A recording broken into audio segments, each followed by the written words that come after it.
going on, everybody? Rob A here, and today we're taking a look at Transformers Masterpiece movie series, Bumblebee. So this is officially MPM 3. I believe there was an Optimus Prime, or maybe a Bumblebee, and then like a Starscream that came before this.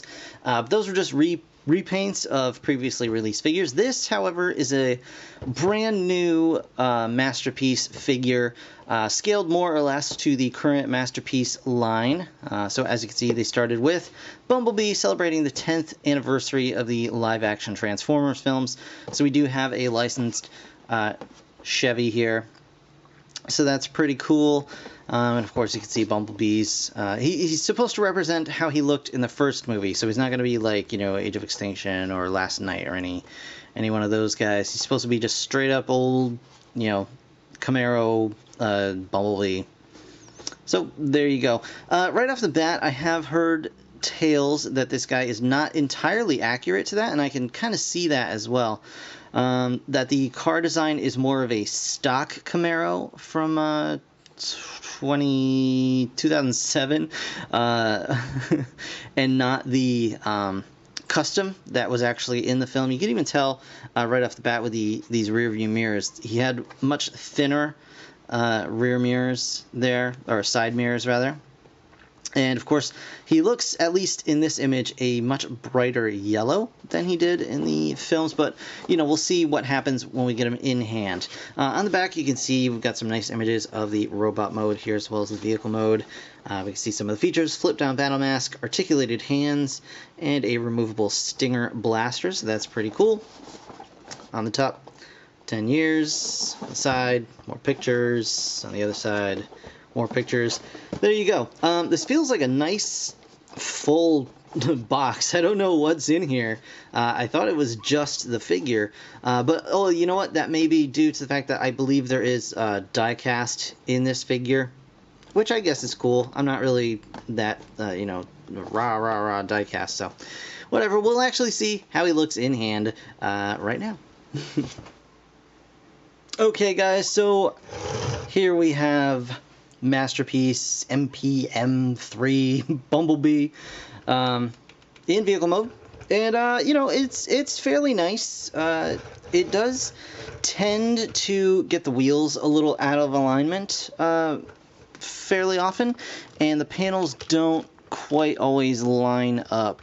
And as you can see, when you try and line them up, that causes the wheel to sort of get knocked out of alignment, but just kind of massage everything back into place, and it's pretty decent. Before we get too far into this guy, I just want to show off really quickly. This is the little instruction manual that comes with the figure.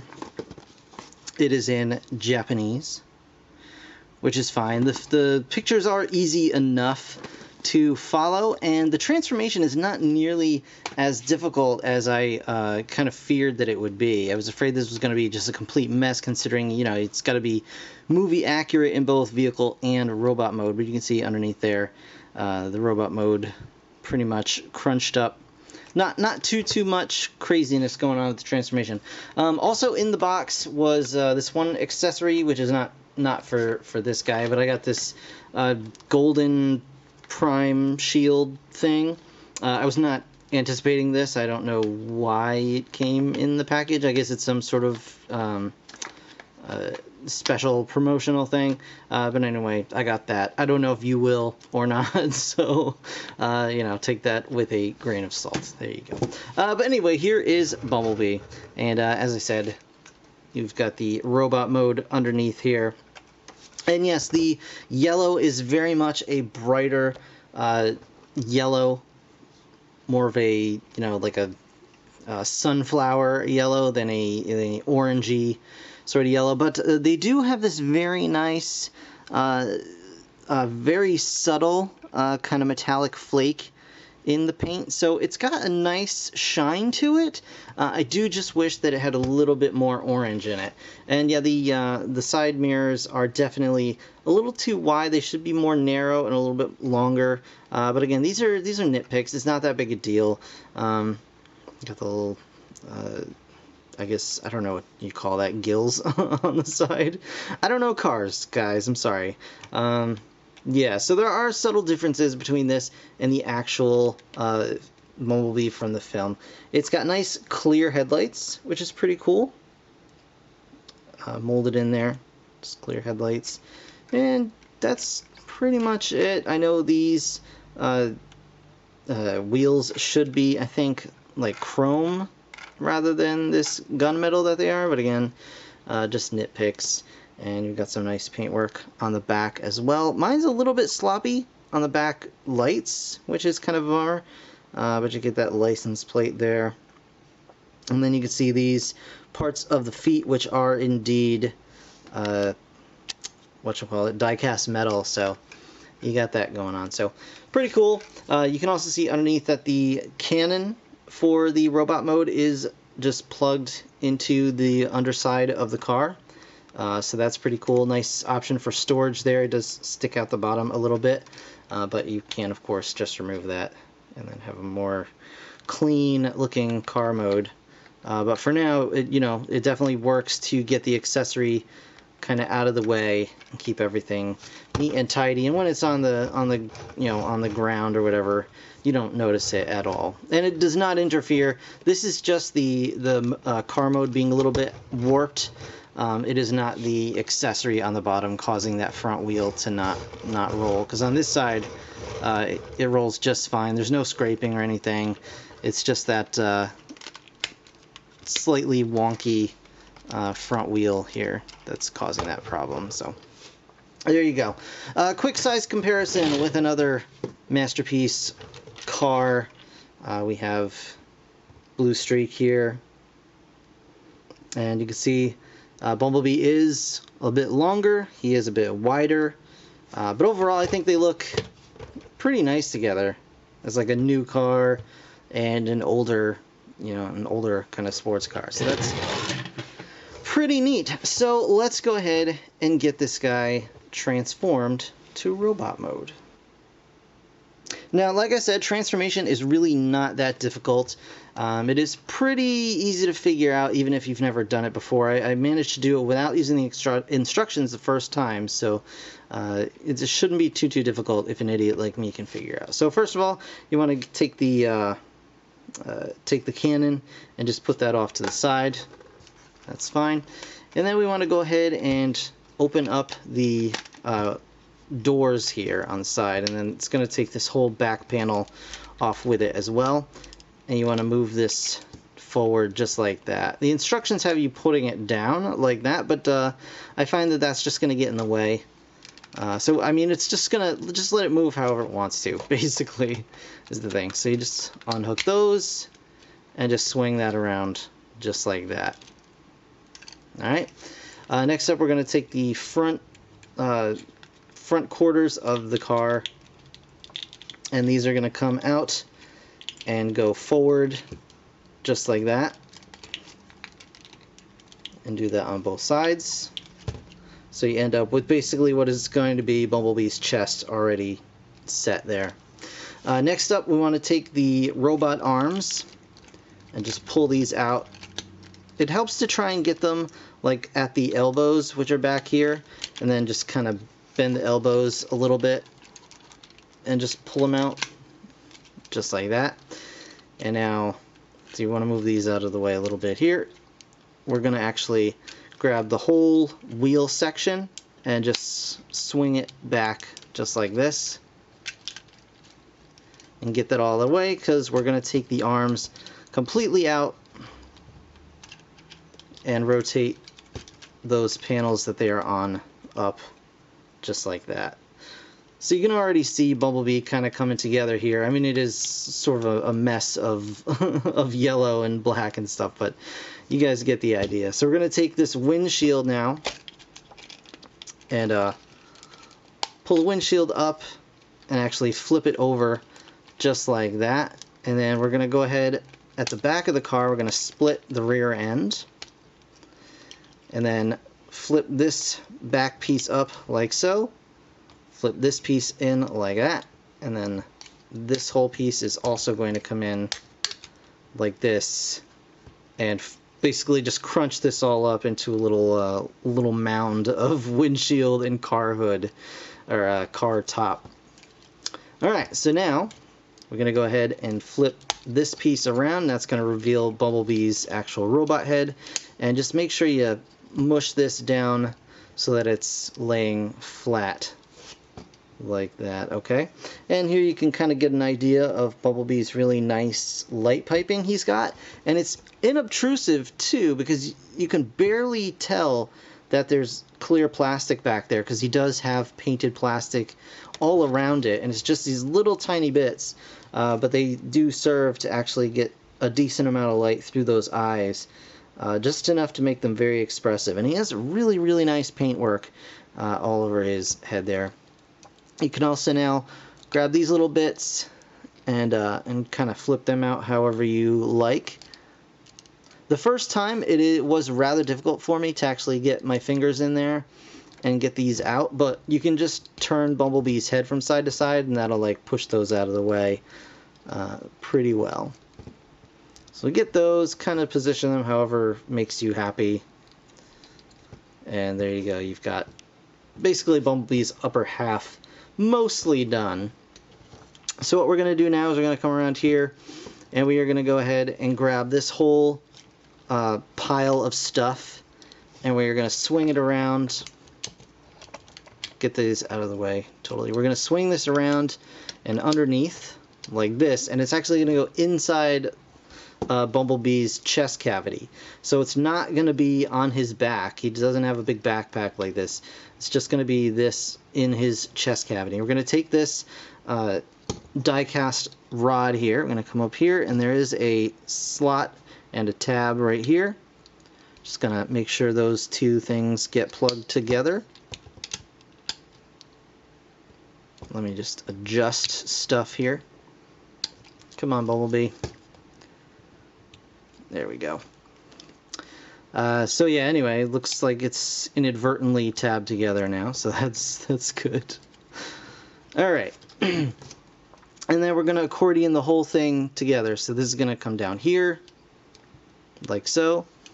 And this guy is going to just come down here as well and click into place. Just like that. And now there are a couple of flaps on the sides here, one and one. And you can see there is a post here and a tab here, and you've got a hole and a slot, and you just want to lift this piece up and get it behind there, and just make sure it tabs on to both of those, and that's going to lock his chest together. And do the same on the other side. And it can be a little difficult to get both sides, because once you get one in, it tends to knock the other one out of position a little bit, but it just takes a little bit of love. And you should be able to, there you go. Just like that. No problems. No problems. So now we've got Bumblebee pretty much done in his upper body there. And we can work on the legs now. So the legs are fairly easy as well. We're going to just go ahead and unpeg this bit here and unpeg this bit here, which already came unpegged by itself. So we'll go ahead and we'll grab these two pieces here. We're just going to go ahead and unclip those. Then we're going to take these pieces and flip them up just like this. Just like that. And now these bits can come on through. Maybe I'll just do one leg at a time, might be a little easier. So this whole piece was tabbed on back here. So you're just going to bring this whole section down, and this is going to become his foot. So you flip the toe out, and then you got that going. And then this piece is going to flip down like this. Now you want to bring this wheel down like so, and just sit it in there, and you want to make sure this extra toe comes down and back, and make sure there's room here at this tab so you can flip this panel up and tab this into place to hold that wheel together. Okay, and so that's basically going to be one foot. Then you want to open this piece up all the way. extend the leg out, and there's actually a slot behind the knee pad with a tab in front, and then you just make sure that that's plugged all together. Bring this section up and then fold it in, and then bring it down and around, and there's going to be this tab is going to fit into this slot right here, just like that. And then you've basically got one leg done. You just want to bring this hip skirt piece down and make sure it's down and around in the right spot. And just do the same thing with the other leg. Just bring the foot down like so, extend it out, flip that toe out, bring this down, bring the wheel down, make sure that back toe is flipped out so you can tab this in. Bring the whole section down, make sure it's plugged into the back of the knee. Bring this up, put this down, fold it over, tab it in, flip this around, and make sure it's off to the side correctly.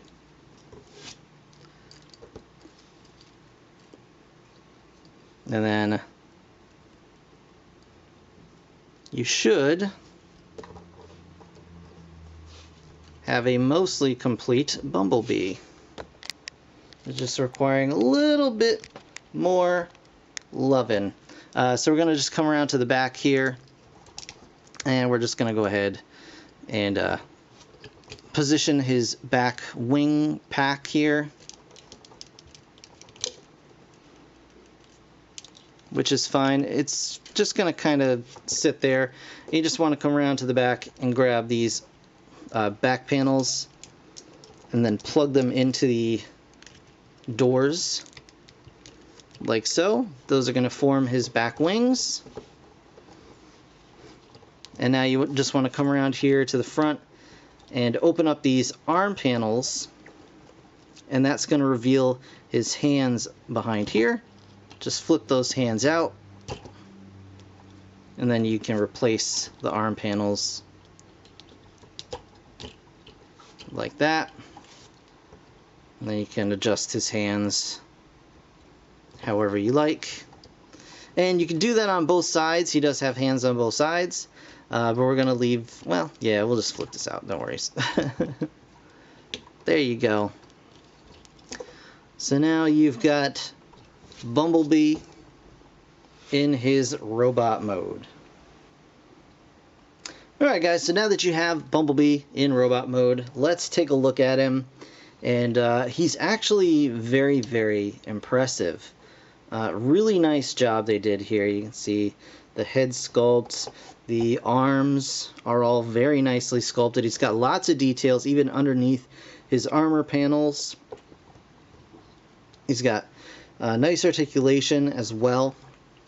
Really, really nice paintwork here. It's very hard to make out, but he's got black, and it's either like a gunmetal wash over all of it or just gunmetal details over. He's just little details here and there that really help pick out some of the mechanical parts on this guy and really bring the figure to life. I think they did a fantastic job with the paintwork on this guy, and I'm very impressed overall. He's got some nice die-cast parts in his legs, in his feet, that will really help stabilize him. And I think the rest of him is plastic other than the die-cast, I guess, spine, if you want to call it that.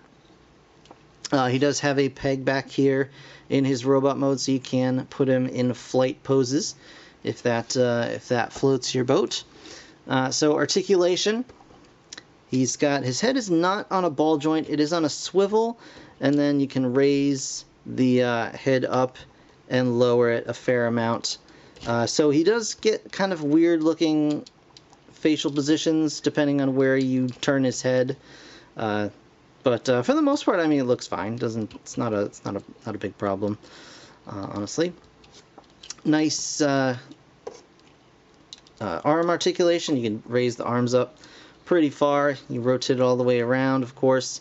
He does have a bicep swivel. He's got a mid bicep kind of rocker joint, which I'm not sure exactly what the point is for that. Maybe it's for transformation. He's got a decent elbow joint here. He does have a wrist swivel, and his fingers are individually posable. He's got the index finger is posable, and then the other 2 digits are linked together, and then his thumb is of course posable as well. So you can have him doing some cool poses. He does have a waist swivel, thankfully, and then really nice, solid, beautiful feeling, beautiful sounding ratchets in his hips to really help stabilize the figure. He's got nice thigh swivel and then a nice knee bend as well. He's also got a mid-leg kind of tilt here, and then another tilt in his foot that goes about that far. There you go. Plus he can also bend his toe up and down depending on how you want it. So really nice figure to get some poses out of. And these big giant stalks on the back of his legs, I thought I would really be annoyed by these, but since they do get stopped right here, they can't go up any farther, and honestly part of me was hoping that I could just swing them up and put them against the back of the leg and you wouldn't notice them. They are unfortunately stuck out here. They can go down, but they can't go up any, but that really does help to stabilize the figure, so you know, it ends up working out fairly well in the end. So you do get a lot of nice posability out of this guy. He can get a little top heavy sometimes, but if you just kind of adjust him a little bit, usually he's absolutely fine. So let's talk about his gimmicks really quickly. He does have the battle mask gimmick, and honestly I'm not impressed by this, unfortunately. So to get that, you go ahead and lift this center crest on his head, and that reveals the battle mask underneath. You can just go ahead and pull it down and over his face, and then bring that down. But I don't think it quite looks right.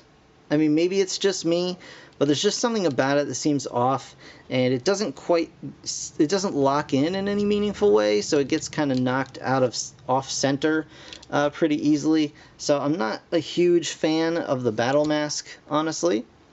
But I think they did a really good job on his overall face sculpt, so the battle mask isn't really that big of a deal to me.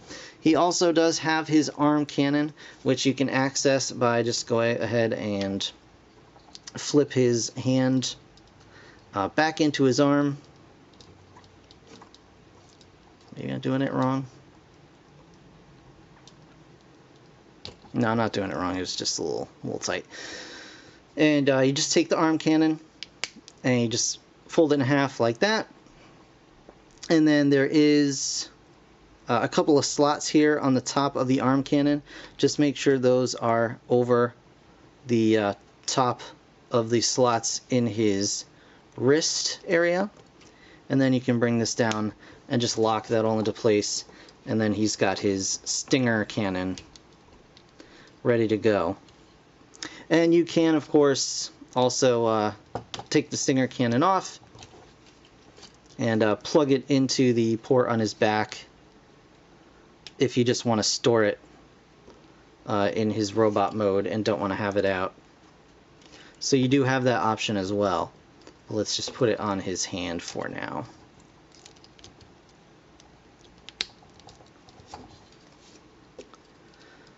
Go. Let's get him standing up straight so we can do some nice size comparisons here. I think it's about time for that. So there we go. Let's stand him up. So just a quick size comparison. Here he is with Masterpiece Sideswipe. So you can see he is a little bit taller, but overall I think he scales quite well with these guys. Obviously the aesthetic is completely different, but you know, if you just wanted to have, you know, all of your Masterpiece figures together and didn't care, you know, what the aesthetic was like, I think they work together fairly well overall. So there you go. And yeah, I am quite impressed, like surprisingly so. I thought I honestly thought I wasn't really going to be into this figure. I'm not the hugest fan of the movie aesthetic. I'm not the hugest Bumblebee fan. But overall, yeah, I think they did a really, really solid job on making a really nice looking display figure, and having that playability in there as well. Out of a really complicated design, basically. So I'm quite pleased overall with that. His proportions look right. The details are all there. The paintwork is really, really nicely done. So overall, I'm quite impressed. So yeah, very, very cool. I'm definitely looking forward to Optimus Prime. I've yet to see a pre-order for him on Hobby Link Japan, which is where I ordered Bumblebee from. So I will probably wait a little while. I don't actually know when he's supposed to be released, but hopefully a pre-order will go up before too long on HLJ. Otherwise, I'll have to figure out some other place to order them from. But for now, that's going to do it for this review, guys. I want to thank you so very much for watching. As always, if you enjoyed the video, please hit that like button. It really does help me out. And of course, subscribe if you want to see more. I'll have more Transformers coming real soon, so stick around for that. In the meantime, thanks again for watching. I'll see you guys in the next one. Bye for now.